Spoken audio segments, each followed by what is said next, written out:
Lagos State has done its best. I think that the governor has gone around and the ministers and all of the officials have done the best they could for Lagos State. I see Lagos State to be prospering going forward, and I hope that this year is going to carry it as far as the state wishes to go. So I would think that Lagos State is doing very well. I want to believe that Nigeria itself is moving forward. The development is continuing, and we have been lucky so far that Nigeria has been out of too many problems as many other countries have got. And I would say that the way forward for Nigeria is that it's going to be very good this 2019.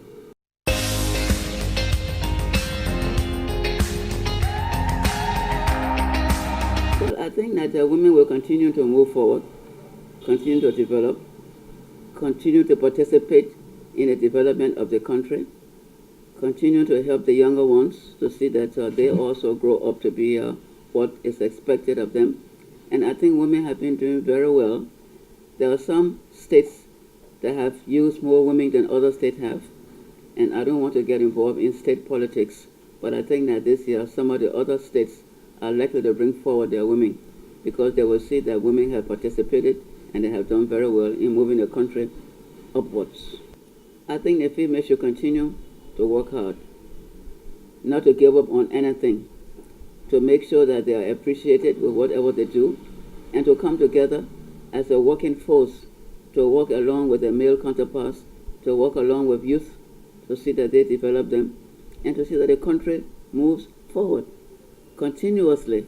So as far as I'm concerned, being a female does not mean that you have to be out of the way. I think being a female is a blessing to be able to push things upwards.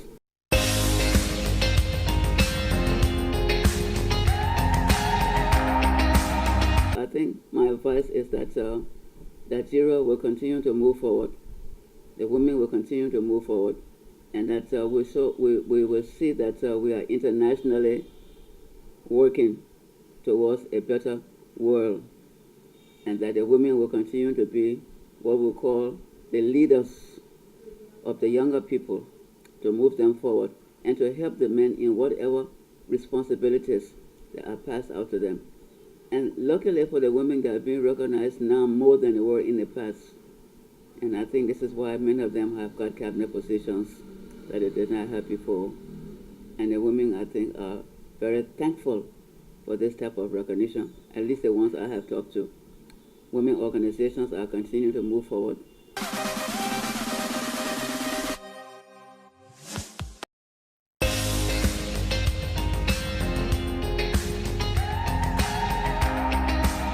The health sector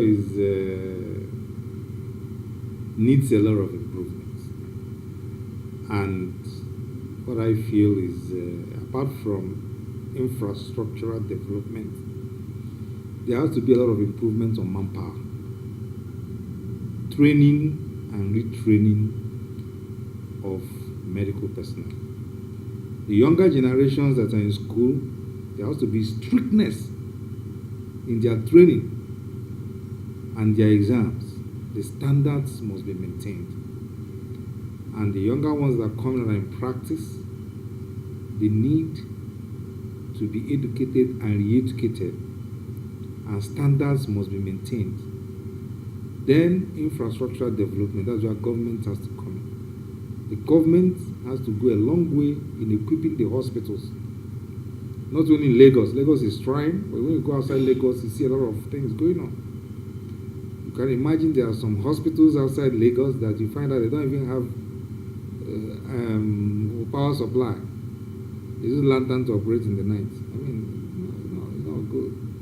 So government should come to that rescue in the villages to improve the infrastructure, health infrastructures in those places, manpower in those places. Because when the infrastructures are well developed and life is made amenable for the medical practitioners, they can go and work in such places and then reduce the burden that the hospitals in the cities used to face.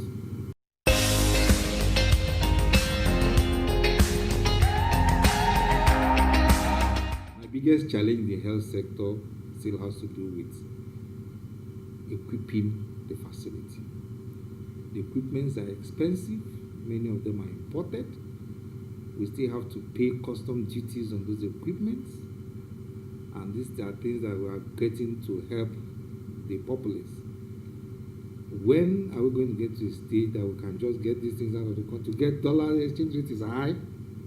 These are the problems we face. Some people know what to do, but there's no money. When you have the money to bring the equipment in, clearing, forwarding, you pay a huge sum of money for that. That increases the cost of this equipment. At the end of the day, the patients have to bear the brunt. So that is a big challenge. What keeps me going is a passion to see that patients are well taken care of. We believe that what people go abroad, to kind of health services they go abroad to get, they can actually get those services in this country, given the good environment. Yes. The problem I say we have here is still the challenges of infrastructure, uninterrupted power supply. Those are things that are very, very important. Because when you have those, I'm telling you, Nigerians have the manpower. They have the personnel that can do things. But sometimes they are restricted because there are no equipments to work with. If we talk about the knowledge, Nigerians have the knowledge. Those that don't have the knowledge are open to go and get educated and get the knowledge and come and put it down here. You'll be shocked at what will happen if you put up a hospital, get its international standard, get the equipments on ground, get everything, and put our people there. They will do excellently. So that is what we should target in the nearest future. Not just good to see it. You do one patient to die. You don't die now. So we have the passion to help the patients. So that's what keeps us going. Okay, we'll try as much as possible to equip the hospital. We'll try as much as possible to offer our best.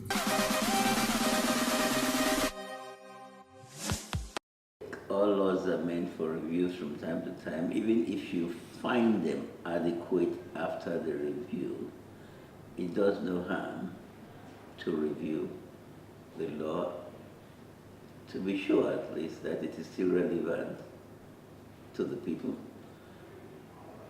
and is still fit for purpose. So I will not say it is not time for review. I'll say, well, if the last review was in 1977, definitely the review at this point will not be unexpected after so many years. That will be 43 years later. We will definitely need one. But some people have to sit down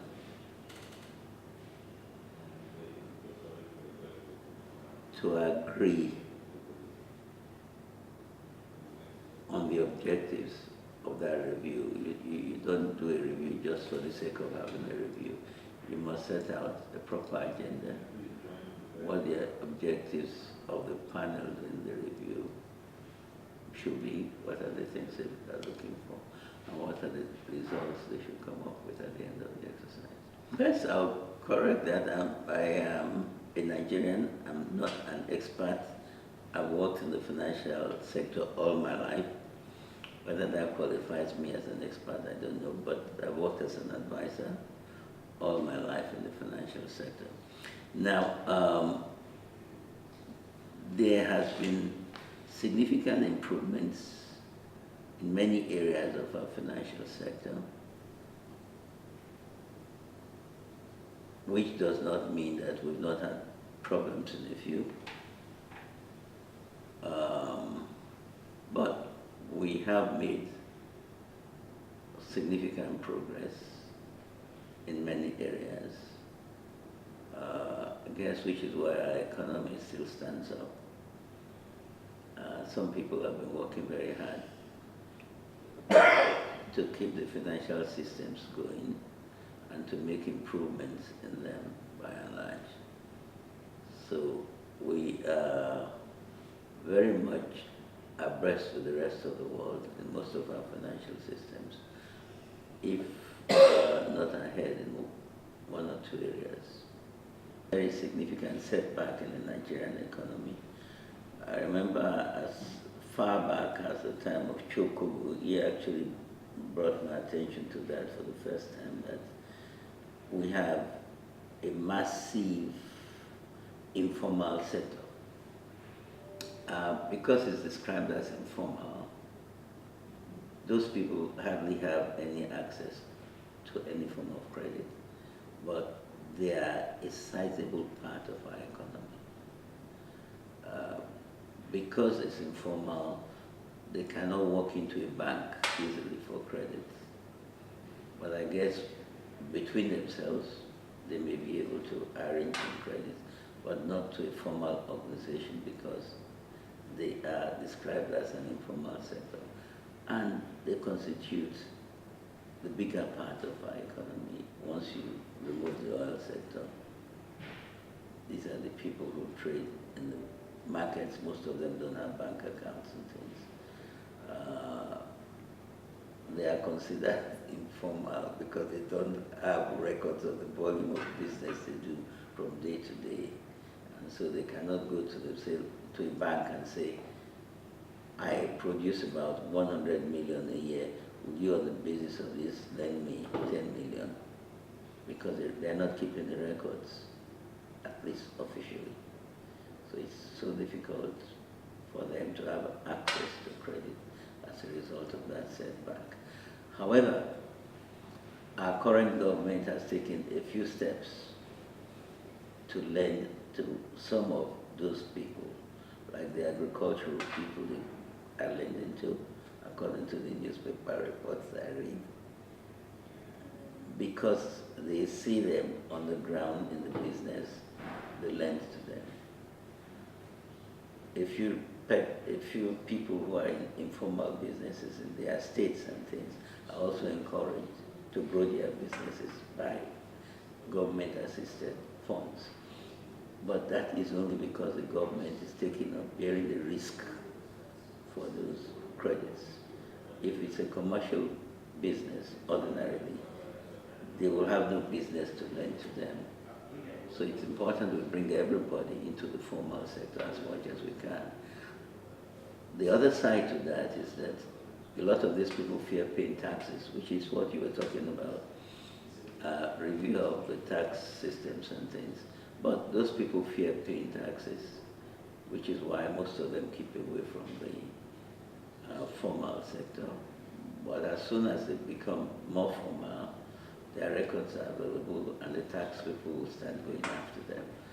That is the other part to it, but it's all healthy for the economy generally and healthy for the country as a whole if it can be put in place. Okay. So a few years ago,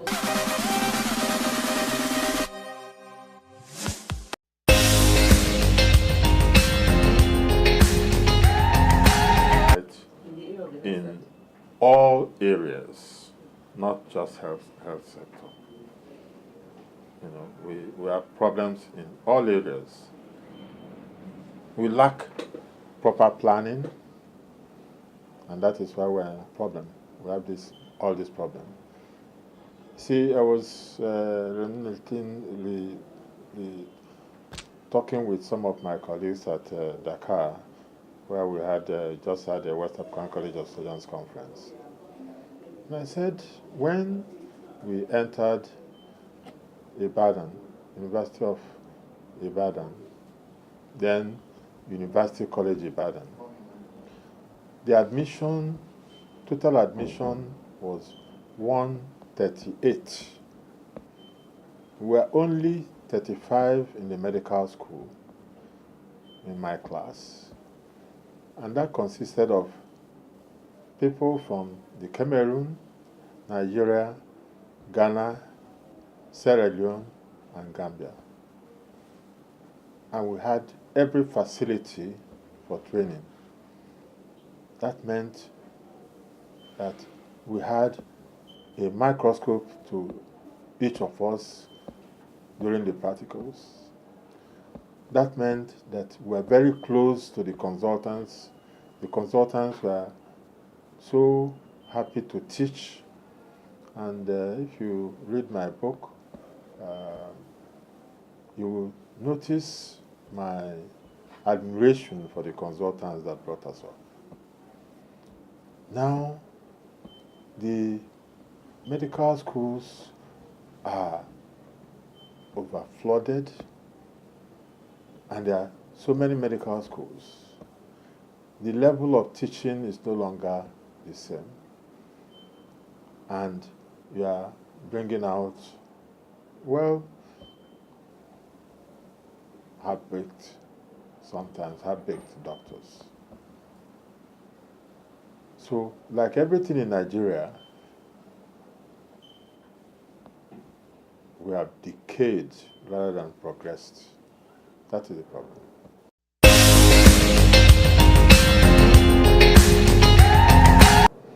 People have to be dedicated to their duties. People have to be professionals. And being a professional is carrying out your duties as real professionals.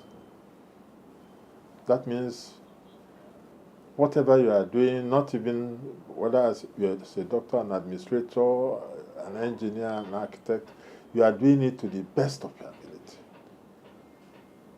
You are putting every expertise into it. But that is not what you are seeing now. You are still seeing people that have other considerations rather than professionalism. Same thing with politicians. Politicians are even worse. When we were growing up, we were very critical of the politicians in those days. We demonstrated, we were tear-gassed, but we were demonstrating against politicians who were alleged to have been taking 5% kickback for contracts. But now you have a situation where politicians are taking 100% of the contract. That means no work is done and the money is plundered by politicians. That is the problem we have. So they build us roads that decay within a year. They build us houses that collapse. When you think that the University College Hospital Ibadan was built with £500,000 in those days, and that meant that edifice called UCH, the School of Nursing, all the residences, including the clinical students hostel, everything in UCH, even the recreational facilities, were built with £500,000, including the equipment. Now, look at the shoddy contracts that are awarded and the amount of money that is spent to the detriment of the economy. So what should happen is people should become alive to their duties, to their professions.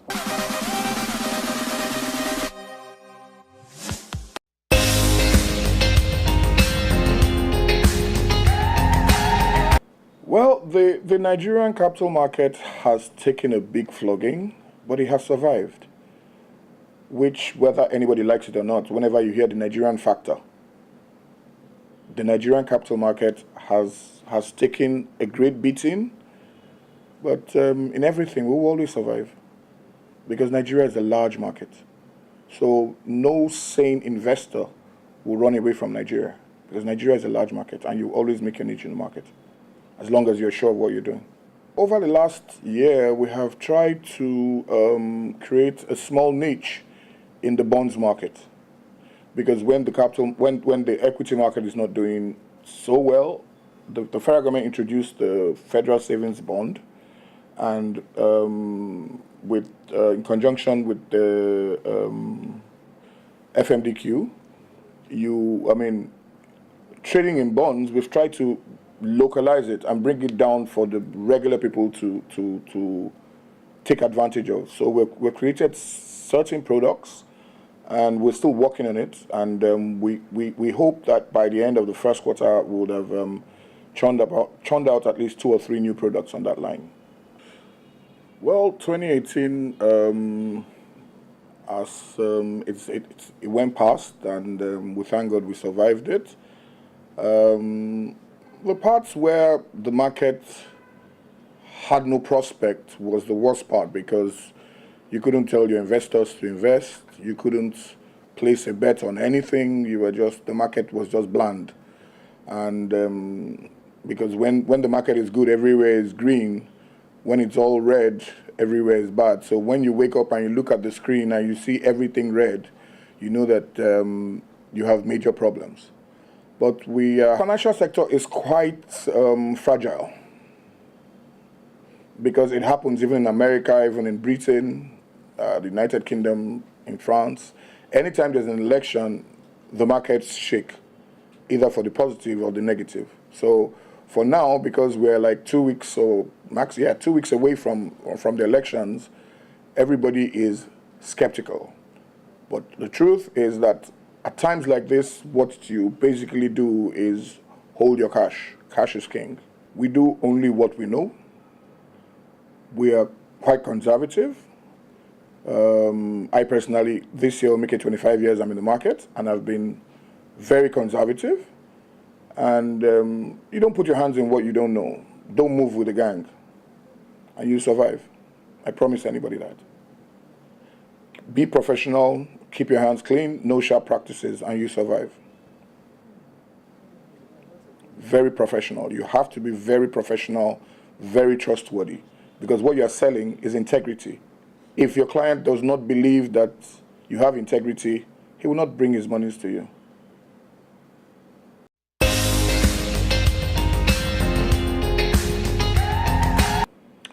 Well, the Nigerian capital market has taken a big flogging, but it has survived. Which, whether anybody likes it or not, whenever you hear the Nigerian factor, the Nigerian capital market has taken a great beating, but in everything, we will always survive, because Nigeria is a large market. So no sane investor will run away from Nigeria, because Nigeria is a large market, and you always make your niche in the market, as long as you're sure of what you're doing. So have you been able to cope with competition in the industry? For me, there's really no competition, because everybody knows what he's best at doing. You cannot be king of everything. You know what you're best at doing. My research department is top class. So by the time we churn out things from the department and with our integrity, everybody in the market knows TRW stands for integrity. So with that, there's no competition, because there's enough business for everybody. Just don't be greedy. Well, we have, over the last year, we have tried to create a small niche in the bonds market.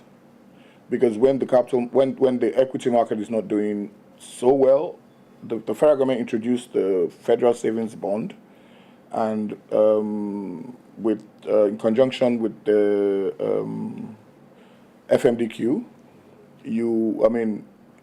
trading in bonds, we've tried to localize it and bring it down for the regular people to take advantage of. So we've created certain products, and we're still working on it. And we hope that by the end of the first quarter, we would have churned out at least 2 or 3 new products on that line. And that has kept us going. Because I know that in the bonds market, we've made quite an advanced level of idea.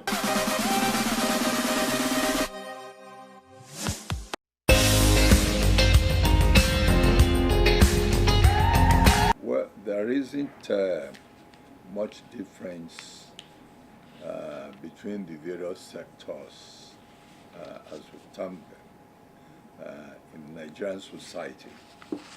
If you talk of the arms of government, there is the legislature, there is the judiciary, and there is the executive. And outside that parameter, you have the citizenry. Well, corruption is endemic in our society. Unfortunately, we cannot run away from it. You asked me specifically about the legal sector. The legal sector is within the compass of the country, Nigeria. And there will be corruption here and there. There will be corruption in the executive sector. There is corruption in the legislature, national or states, National Assembly or states. There is corruption also in the legal sector, judicial sector, as you said. The issue, let me point out one. Corruption is everywhere in Nigeria, most unfortunately. We thought that there'll be less and less and less, but in the country today, take the political class. There's huge pool of corruption, deep cesspit of corruption in the system, unfortunately. Now, I am for rooting out and wiping out or reducing corruption in our society as much as possible. We can't wipe it out completely.